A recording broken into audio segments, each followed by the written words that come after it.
नमस्ते भाइ बहिनीहरू, नेपाल अनलाइन स्कुलमा तपाईँहरूलाई स्वागत छ। आज हामी कक्षा 8 अन्तर्गतको सामाजिक अध्ययन र जनसङ्ख्या शिक्षाको इकाइ 4 अर्थात् नागरिक चेतना सम्बन्धी विषयमा छलफल गर्न गइरहेका छौँ। यस अन्तर्गत हामीसँग 10 वटा पाठहरू रहेका छन्, जसमध्ये पाठ 1 मा रहेको छ सामाजिक नियम, पाठ 2 मा रहेको छ मानव अधिकार अर्थात् ह्युमन राइट्स, पाठ 3 मा महिला अधिकार वुमेन राइट्स रहेको छ। यस्तै पाठ 4 मा समावेशीकरण अर्थात् इन्क्लुसन, पाठ 5 मा नेपालमा समावेशीकरणका प्रावधानहरू प्रोभिजन अफ इन्क्लुसन इन नेपाल, पाठ 6 मा रहेको छ हाम्रो संविधानका विशेषताहरू क्यारेक्टरिस्टिक्स अफ आवर कन्स्टिट्युसन। यसै गरी पाठ 7 मा रहेको छ नागरिक दायित्व रेस्पोन्सिबिलिटी अफ अ सिटिजन, पाठ 8 मा व्यवस्थापिका, 9 मा कार्यपालिका र पाठ 10 मा न्यायपालिका लेजिस्लेटिभ, एक्जिक्युटिभ र जुडिसियरी क्रमैसँग रहेका छन्। र आउन सुरु गरौँ पाठ 1 अर्थात् सामाजिक नियमहरूबाट। सामाजिक नियमहरू समाजका सदस्यहरूको सहमतिमा समाजलाई स्वस्थ, सुन्दर र व्यवस्थित राख्न नियमहरू बनाइएका हुन्छन्। यस्ता नियमहरूलाई नै सामाजिक नियम भनिन्छ। सबै सामाजिक नियमहरूले कानुनी मान्यता पाएका हुँदैनन्, तर समाजमा आपसी सद्भाव, मेलमिलाप, सहयोग र भाइचारा कायम राख्न यसले महत्त्वपूर्ण भूमिका खेलेको हुन्छ। यस्ता नियमहरूले सामाजिक अपराधहरूलाई चाहिँ न्यून गर्न समेत सहयोग पुर्याउने गर्छ। समाजका प्रत्येक व्यक्तिहरूले समाजका नियमहरूको पालना गर्नुपर्छ। सामाजिक नियमहरू परम्परागत रूपमा स्थापित मान्यतामा आधारित हुन्छन्। यी नियमहरू समाजअनुसार फरक हुन सक्छन्। सामाजिक नियमहरूलाई कार्यान्वयन गराउन गुठी समाज सुधार समिति, आमा समूह, स्थानीय क्लबहरू यस्ता सङ्घ-संस्थाहरूको महत्त्वपूर्ण भूमिका रहेको हुन्छ। सामाजिक नियमहरूको पालना नगर्ने व्यक्तिलाई समाजले दण्डित वा बहिष्कृत गर्छ। समय र परिस्थितिसँगै समाजका सदस्यहरूले यस्ता नियमहरूलाई परिवर्तन गर्ने गर्छन्।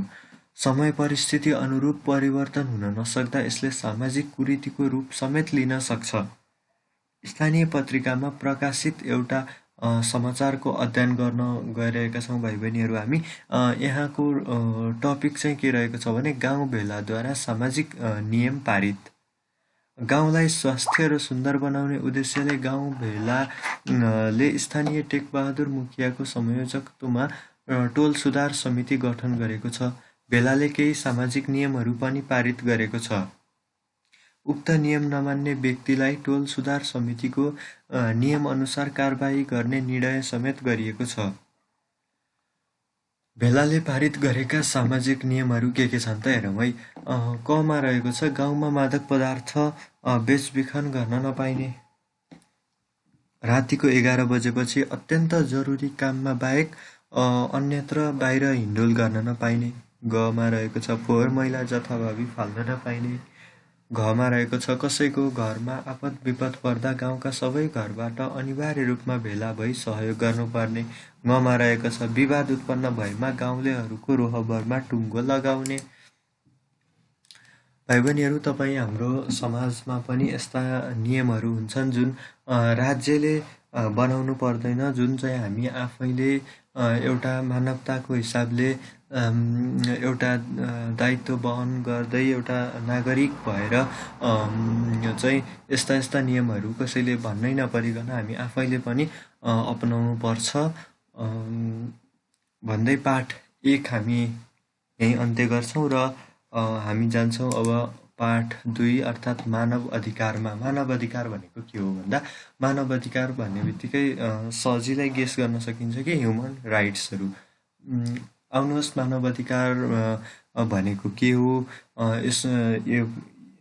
यस अन्तर्गत के पर्छन् भन्ने कुरा हामी अब छलफल गर्न गइरहेका छौँ। मानव अधिकार भनेको मानवको रूपमा जन्म लिएपछि स्वतन्त्रता र सम्मानपूर्वक बाँच्न पाउने अधिकार हो। यसमा स्वतन्त्रता भनेको बोल्न पाउने अधिकार, धार्मिक, सांस्कृतिक, राजनीतिक अधिकारहरू पर्छन्।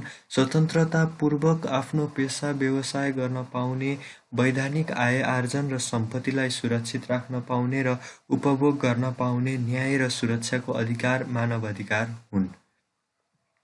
जाति, भाषा, धर्म, लिङ्ग, वर्ण, क्षेत्रको आधारमा कुनै भेदभाव बिना राज्यबाट दिइने सेवा सुविधा समान रूपले उपभोग गर्न पाउनु, गोपनीयताको हक, कानुनी संरक्षण आदि मानव अधिकारका मूलभूत मान्यताभित्र पर्ने गर्छन्। यो सूचीमा केही अति आवश्यक मध्येका छन्। आउनुहोस् छलफल गरौँ। जीवन जिउने अधिकार, आफ्नै निम्ति काम गर्न पाउनुपर्ने अधिकार भनेको दास हुन नपर्ने, कसैको अधीनमा रहेर अरूको लागि काम गर्नु नपर्ने अधिकार, सम्पत्तिमाथिको अधिकार, बोल्ने स्वतन्त्रताको अधिकार, ज्यानको सुरक्षा, कुनै देशको नागरिक हुन पाउनु, मताधिकार, उचित शिक्षाको अधिकार, स्वतन्त्र विचार राख्न पाउने अधिकार, स्वतन्त्र रूपमा विचार व्यक्त गर्न पाउने र रोजगार गर्न पाउने आदि प्रकारका अधिकारहरू चाहिँ यिनीहरू चाहिँ बेसिक ह्युमन राइट्सहरू हुन्। यो चाहिँ राज्यले आफ्नो नागरिकहरूलाई प्रदान गर्दै आएको छ। भाइ बहिनीहरू, हामी अब पाठ 3 अर्थात् महिला अधिकार, वुमेन राइट्स सम्बन्धी डिस्कस गर्छौँ। नेपालमा महिलाहरूलाई विशेष अधिकार प्रदान गरिएको छ। सन् 1990 को संविधान अनुसार कुनै पनि पुरुषले महिलालाई कुनै पनि प्रकारको भेदभाव गर्न पाउँदैन। सन् 1997 मा कुनै पनि महिला यदि 35 वर्षसम्म अविवाहित रहिन् भने उनलाई पनि अंशको उति नै हिस्सा मिल्नुपर्छ भन्ने नियम बनाइयो। विक्रम सम्वत 2063 सालको संविधानले महिलाहरूको स्थिति सुधारमा विशेष ध्यान दिएको छ। यस अनुसार छोरीलाई पनि छोरा जति नै अंश मिल्छ र यदि कोही महिलाले सम्बन्ध विच्छेद गर्छिन् भने उनको श्रीमानको सम्पत्तिको 50% सम्पत्ति उनको हुन्छ। यसका साथै संविधान सभामा 33% सिट महिलाको हुने नियम छ। पितृसत्तात्मक सोचमा आधारित सामाजिक मूल्य मान्यता तथा सदियौँदेखि चलिआएको महिलाप्रतिको भेदभावपूर्ण व्यवहार नेपाली समाजको यथार्थ हो। लैङ्गिक विभेदले शोषण र हिंसाका घटनालाई मलजल गर्न मद्दत गरेको हुन सक्छ भन्ने महिलाको अवस्थालाई दूरगामी असर पुर्याएको देखिन्छ। यसले महिलाहरूको आर्थिक, सामाजिक तथा राजनीतिक अवस्थालाई समेत कमजोर बनाउँछ। सफलतामूलक दिगो राष्ट्रिय विकासका लागि पुरुष सरह महिलाहरूको पनि सक्रिय र अर्थपूर्ण सहभागिता अपरिहार्य रहन्छ। यिनै असमानताहरूलाई मध्यनजर गरी आजभन्दा ठिक 106 वर्ष अगाडि समानता, न्याय, शान्ति र विकासको लागि प्रारम्भ गरिएको अभियानको स्मरण गर्दै 8 मार्चको दिनलाई विशेष महत्त्वका रूपमा लिई विश्वभर अन्तर्राष्ट्रिय महिला दिवस मनाइँदै आएको छ। 8 मार्च अर्थात् अन्तर्राष्ट्रिय महिला दिवस। भाइ बहिनीहरू, यो डेट चाहिँ सम्झिनु होला, यो महत्त्वपूर्ण रहेको छ। र यो सँगसँगै हामी पाठ 4 र पाठ 5 लाई चाहिँ एकै ठाउँमा राखेर पढ्छौँ। पाठ 4 र 5 मा के रहेको छ भने समावेशीकरण र नेपालमा समावेशीकरणको अवस्थाको बारेमा चित्रण गरिएको छ। अब सुरु गरौँ। समावेशीकरण को परिभाषा अर्थात् समावेशीकरणको अर्थ के हो र यसलाई कसरी डिफाइन गरिन्छ त्यो हेरौँ। सबैभन्दा पहिला समावेशीकरण राज्य संयन्त्रमा सबैको सहभागिता हो। समावेशीकरणले राज्य सञ्चालनमा हरेक क्षेत्र एवं अङ्गहरूमा सबैको सहभागिताको वकालत गर्छ। महिला, दलित, गरिब वा पछाडि परेका वर्ग वा समुदायलाई राज्यको नीति निर्माण, निर्णय प्रक्रिया एवं कार्य सम्पादन प्रक्रियामा अर्थपूर्ण सहभागी गराउने कार्य भनेको नै समावेशीकरण हो। यो सुशासनको एउटा पूर्व शर्त पनि हो। समावेशीकरणका क्षेत्रहरू के छन् त भन्दा राजनीतिक क्षेत्र, एउटा राजनीतिक दल निर्वाचित एवं मनोनयन हुने विभिन्न पद, मन्त्री आदिमा समावेशीकरण गर्न सकिन्छ। भाइ बहिनीहरू, नेपालमा पनि राजनीतिक दल दर्ता गर्दा त्यसमा सर्टेन पर्सेन्ट चाहिँ महिलाहरूको पार्टिसिपेसन हुनुपर्ने प्रावधान रहेको छ। र अर्को रहेको छ प्रशासनिक क्षेत्र।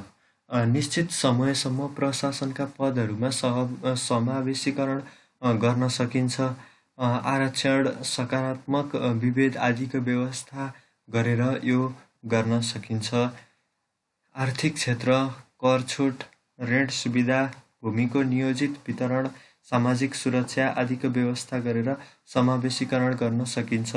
सामाजिक क्षेत्र, सामाजिक सुरक्षा, रोजगारी, सामाजिक विभेद एवं हिंसाको अन्त्य गरेर समावेशीकरण गर्न सकिन्छ। अर्को रहेको छ शैक्षिक क्षेत्र, निशुल्क शिक्षाको व्यवस्था, पोसाक एवं पुस्तक वितरण आदि मार्फत समावेशीकरण बढाउन सकिन्छ।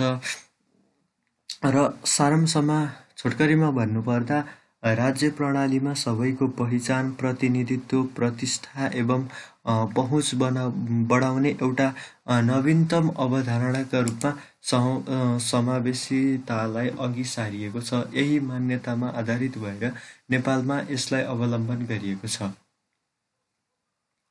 भाइ बहिनीहरू, पाठ 5 सक्यौँ हामीले र पाठ 6मा आएका छौँ। पाठ 6मा भनेको छ हाम्रो संविधानको विशेषताहरूको बारेमा। के छ त हाम्रो संविधानको विशेषताहरू? आउनुहोस् यसलाई अध्ययन गरौँ। नेपालको संविधान 2072 संविधान सभाको दोस्रो निर्वाचनबाट निर्वाचित संविधान सभाले 2072 भदौ 30मा 2/3 भन्दा बढी करिब 91% मतले पारित गर्दै 2072 असोज 3 मा राष्ट्रपति रामवरण यादवले हस्ताक्षर गर्दै संविधान जारी गरिएको र यो 7औं र जनताका प्रतिनिधिले पारित गरेको पहिलो संविधान हो। नेपालको 7औं संविधान र जनताका प्रतिनिधिहरूले पारित गरेको चाहिँ पहिलो संविधान चाहिँ यो हाम्रो अहिले कार्यान्वयन भइरहेको 2072 भदौ 30मा पारित भएको संविधान हो। नेपाल र नेपालीको उन्नति र प्रगतिसँग प्रत्यक्ष सरोकार राख्ने संविधान 2072मा 35वटा भाग रहेका छन्, 308 धारा तथा 9वटा अनुसूचीहरू रहेका छन्।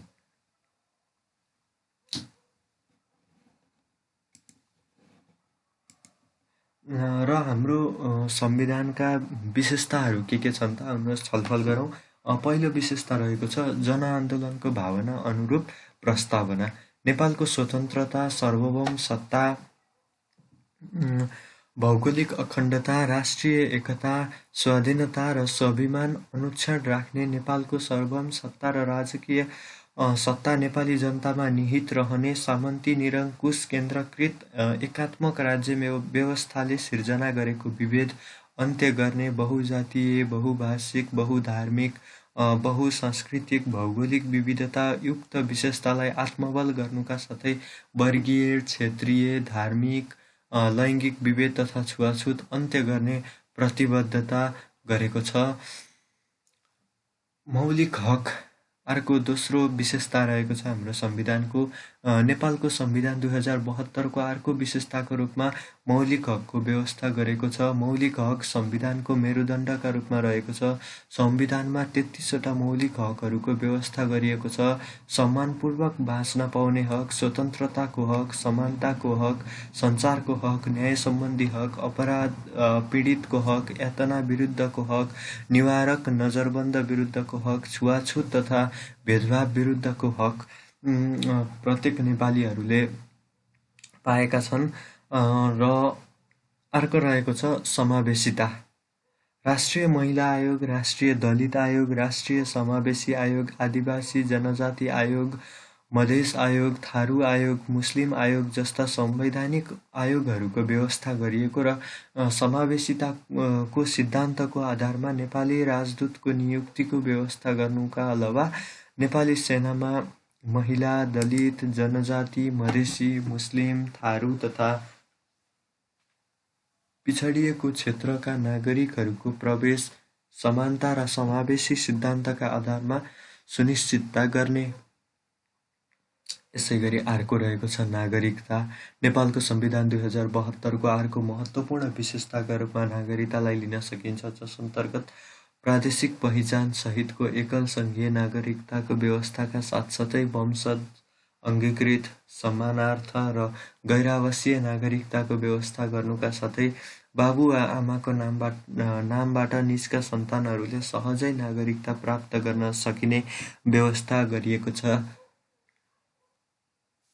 आर्थिक सामाजिक रूपान्तरण।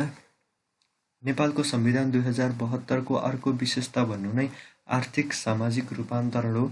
दिगो राजनीतिक स्थायित्व, आर्थिक उन्नति र दह्रो राष्ट्रिय एकता मार्फत मुलुकलाई समृद्धिको बाटोमा अग्रसर बनाउने वैधानिक व्यवस्था गरी शोषणरहित समाजको निर्माणका लागि समाजवाद उन्मुख स्वतन्त्र र समृद्ध अर्थतन्त्रको विकास गर्ने रहेको छ। यो सँगसँगै अर्को हामीसँग हाम्रो अर्को विशेषता, हाम्रो संविधानको अर्को विशेषता रहेको छ राज्यको संरचना, राज्य शक्ति तथा राज्य सञ्चालन र प्रादेशिक तथा स्थानीय सहभागिता।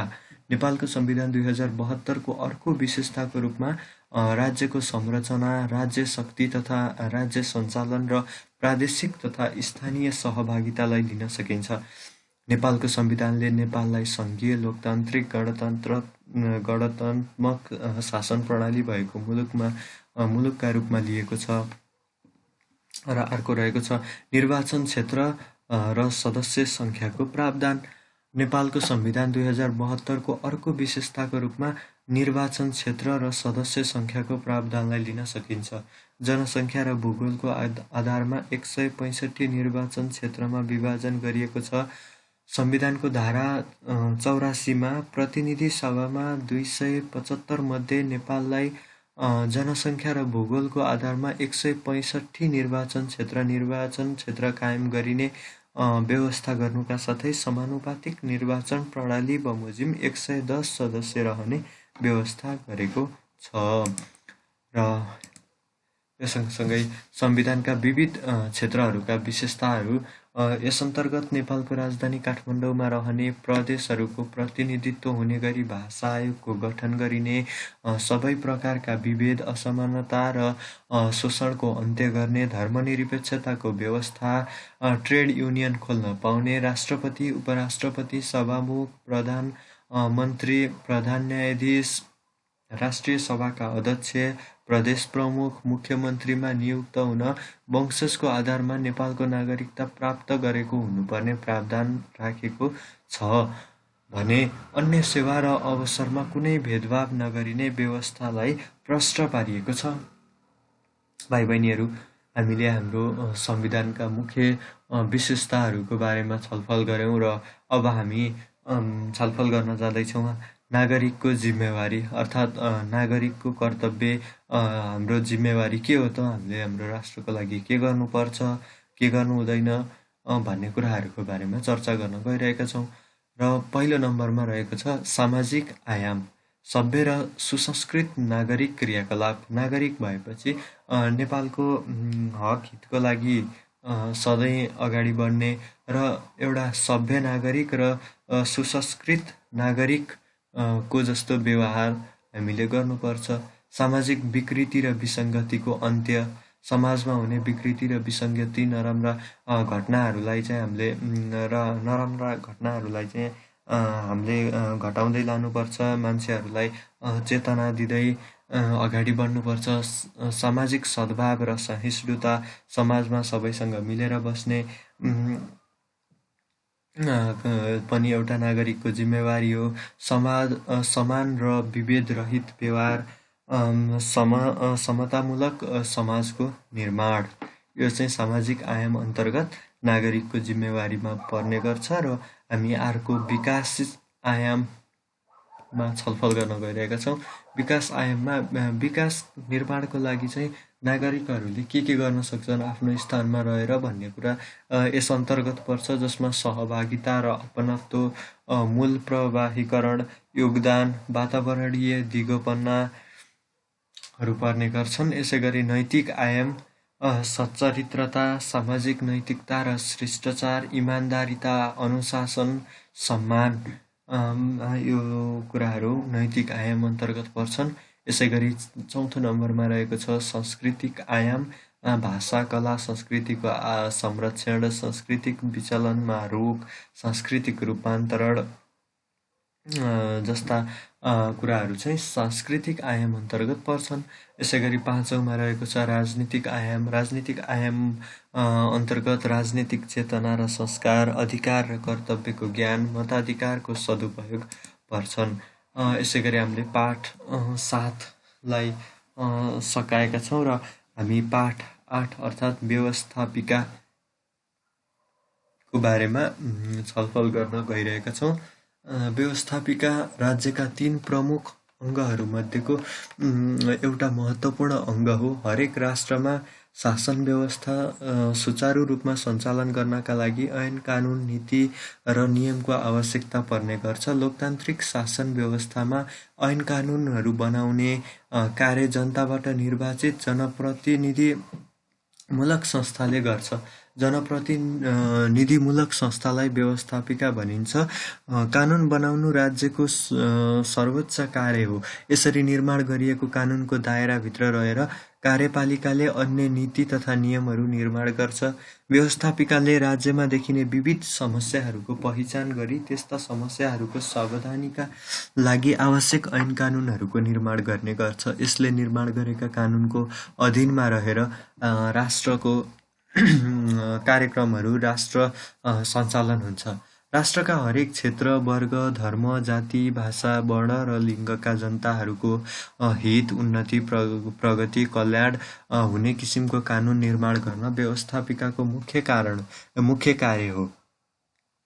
नेपालको संविधानको भाग 8मा सङ्घीय व्यवस्थापिकाको बारेमा उल्लेख गरिएको छ। सङ्घीय शासन व्यवस्थामा केन्द्रमा प्रतिनिधि सभा र राष्ट्रिय सभा गरी 2 सदनात्मक र प्रदेशमा 1 सदनात्मक प्रदेश व्यवस्थापिका रहने प्रावधान रहेको छ।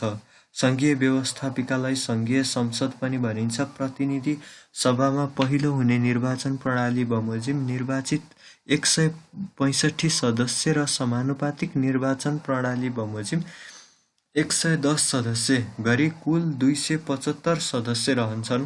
भाइ बहिनीहरू, यो चाहिँ महत्त्वपूर्ण रहेको छ। कृपया यसलाई चाहिँ ध्यान दिएर सुन्नुहोला। प्रतिनिधि सभाको कार्यकाल 5 वर्षको हुन्छ। राष्ट्रिय सभामा 59 सदस्य रहन्छन्। यो स्थायी सदन हो। 7 प्रदेशबाट 8 जनाको दरले 56 जना र नेपाल सरकारको सिफारिसमा राष्ट्रपतिद्वारा मनोनित 3 जना सदस्य रहने व्यवस्था छ।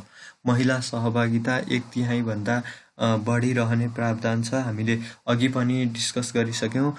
33% चाहिँ महिलाको सहभागिता हुनुपर्छ भनेर हामीले पहिला पनि छलफल गरिसकेका छौँ। त्यसैले यहाँ पनि महिला सहभागिता 1/3 भन्दा बढी रहने प्रावधान छ। राष्ट्रिय सभाको सदस्यको पदावधि 6 वर्षको हुन्छ। संविधान सभाको सदस्य हुनका लागि निम्न अनुसारको योग्यता हुनुपर्छ। 1मा रहेको छ नेपाली नागरिक भई कम्तीमा प्रतिनिधि सभाको लागि 25 र राष्ट्रिय सभाको लागि 35 वर्ष उमेर पुरा भएको हुनुपर्छ। 35 वर्ष पुरा भएको चाहिँ राष्ट्रिय सभाको लागि र 25 वर्ष पुरा भएको चाहिँ प्रतिनिधि सभाको लागि अनि नेपाली नागरिक हुनु पर्यो। एउटा योग्यता यो रहेको छ। यसै गरी अर्को रहेको छ नैतिक पतन नदेखिने कुनै फौजदारी कसुरमा सजाय नपाएको हुनुपर्छ। तेस्रो रहेको छ कुनै सङ्घीय कानुनले अयोग्य नभएको र कुनै लाभको पद धारण नगरेको हुनुपर्छ। यसै गरी प्रतिनिधि सभामा सभामुख र उपसभामुख तथा राष्ट्रिय सभामा अध्यक्ष र उपाध्यक्ष रहने व्यवस्था छ।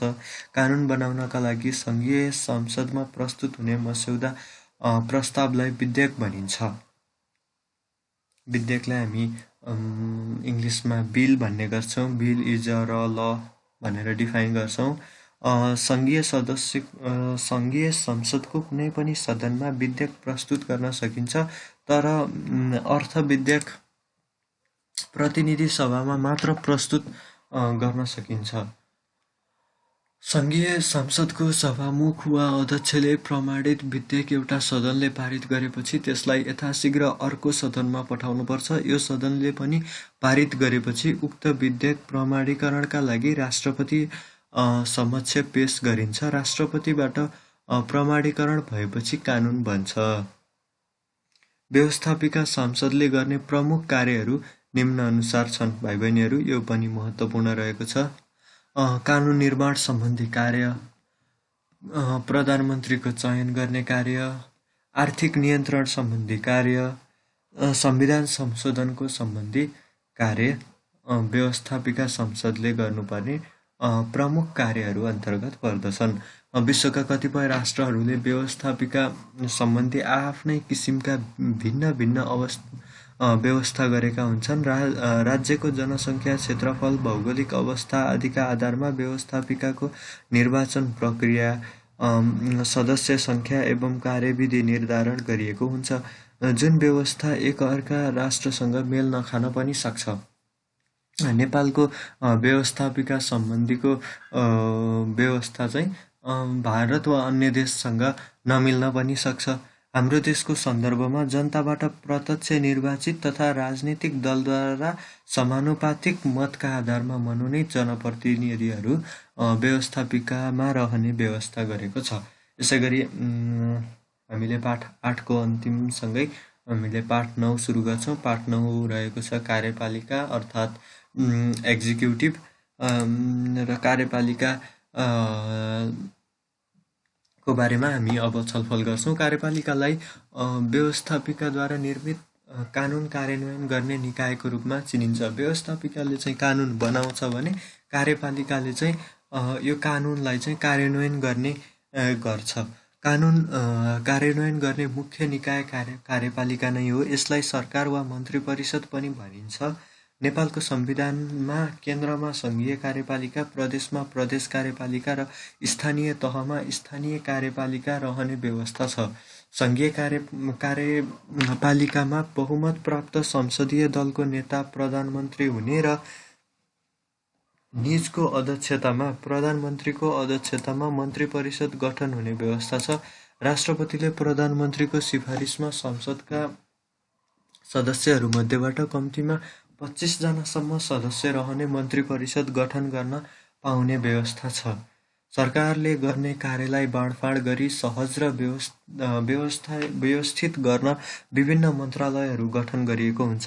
सरकारले सबै क्षेत्रलाई सरकारले हेर्न नसक्ने हुँदा यसलाई चाहिँ विभिन्न क्षेत्रहरूलाई बाँडफाँड गरेर विभिन्न मन्त्रालयहरू गठन गरेर विभिन्न मन्त्रीहरू नियुक्त गरेर उहाँहरूलाई चाहिँ कामको जिम्मेवारी दिने प्रचलन रहेको छ। जस अन्तर्गत हामीले सुन्दै आइरहेका छौँ गृह मन्त्रालय, अर्थ मन्त्रालय, स्वास्थ्य मन्त्रालय, शिक्षा विज्ञान तथा प्रविधि मन्त्रालय, खेलकुद मन्त्रालयहरू लगायत विभिन्न कृषि मन्त्रालय, वन मन्त्रालयहरू रहँदै आएका छन्। प्रत्येक मन्त्रालयको नेतृत्व सम्बन्धित मन्त्रीले लिएका हुन्छन्। सरकारले देशको संविधान र कानुनको मातहतमा रहेर कर्मचारीहरू मार्फत आफ्नो कार्य गर्छ। सङ्घीय कार्यपालिका, प्रदेश कार्यपालिका, स्थानीय कार्यपालिकाको संरचना बमोजिम नेपालको प्रत्येक प्रदेशमा प्रादेशिक सरकार रहने व्यवस्था रहेको छ। प्रदेशको शासन व्यवस्थाको सामान्य निर्देशन, नियन्त्रण र सञ्चालन गर्ने अभिभारा प्रमुखका रूपमा मुख्यमन्त्री हुन्छन्। प्रदेश सभाको कुल सदस्यको 20% भन्दा बढी नहुने गरी प्रदेश मन्त्री परिषद गठन हुन्छ। स्थानीय तहको कार्यकारिणी अधिकार गाउँ कार्यपालिका वा नगर कार्यपालिका हुने व्यवस्था छ।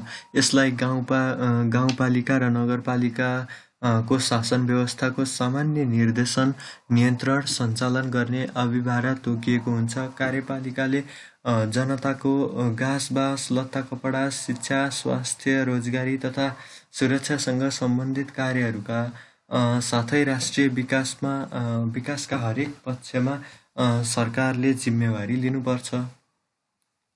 सरकार भनेको चाहिँ जनताहरूको एउटा प्यारेन्ट्स जस्तै हो। उसले चाहिँ जनताहरूको खान बस्न लगाउन लत्ता कपडादेखि शिक्षा स्वास्थ्य रोजगारी जनताहरूको जीवधानको सुरक्षाहरूको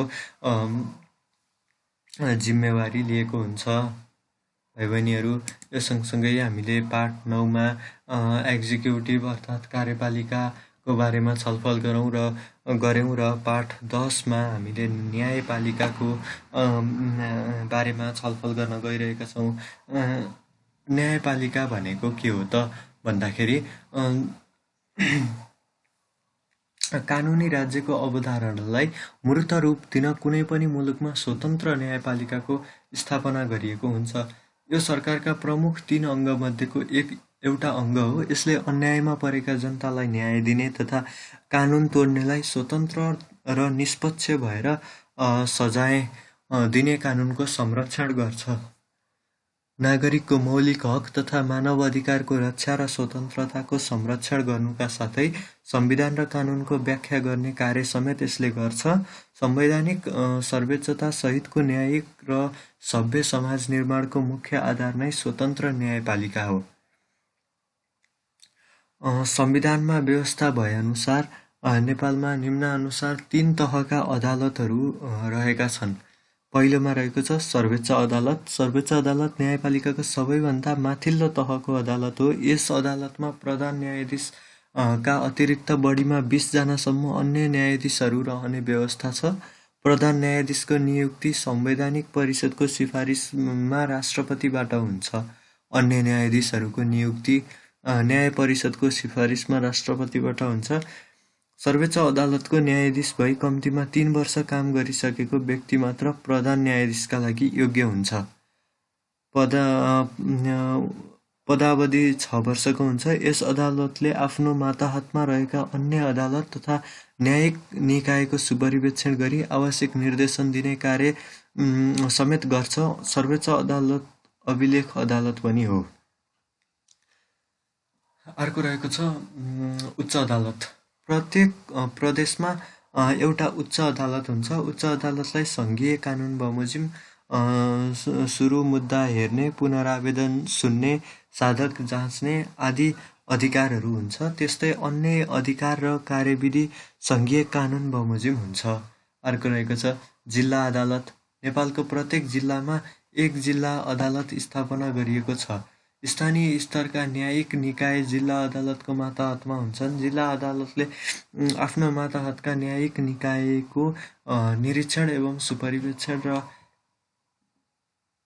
आवश्यक निर्देशन दिन्छन्।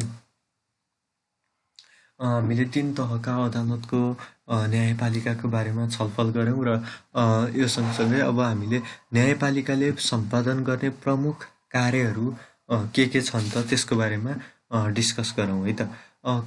एउटा रहेको छ सुरुमा कमा प्रचलित कानुनको प्रयोग गरी नागरिकलाई न्याय प्रदान गर्ने। देशमा जुन कानुन छ त्यो कानुन अनुसार कोही नागरिकहरू अन्यायमा परेका छन् भने उनीहरूलाई न्याय दिने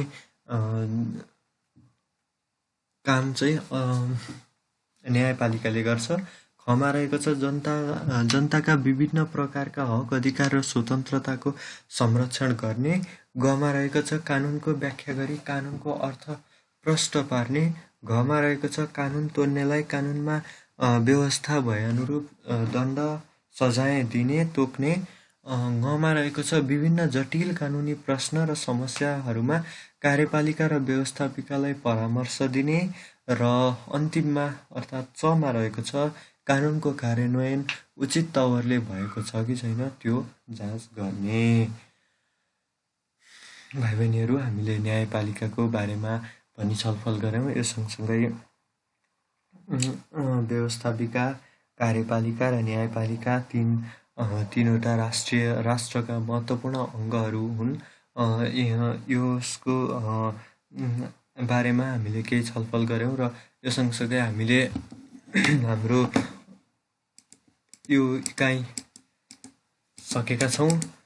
यस इकाइमा हामीले 10वटा पाठ पढ्यौँ। 10 पाठहरूमा चाहिँ सामाजिक नियम, मानव अधिकार, महिला अधिकार, समावेशीकरण, नेपालमा समावेशीकरणका प्रावधानहरू, हाम्रो संविधानका विशेषताहरू, नागरिक दायित्व, व्यवस्थापिका, कार्यपालिका र न्यायपालिका यिनीहरू रहेका छन्। र अन्तिममा भाइ बहिनीहरू, नेपाल अनलाइन स्कुलको युट्युब च्यानललाई सब्सक्राइब गरेर हामी सबैलाई हौसला प्रदान गरिदिनु होला। तपाईँहरूलाई आगामी दिनमा सबै विषयका सबै टपिकहरू, सबै कन्फ्युजनहरू क्लियर गर्नका लागि हामी अवश्य पनि आउनेछौँ। र धन्यवाद। इकाइ 5 लिएर फेरि पनि आउनेछु। अहिलेलाई बिदा हुन चाहन्छु। धन्यवाद।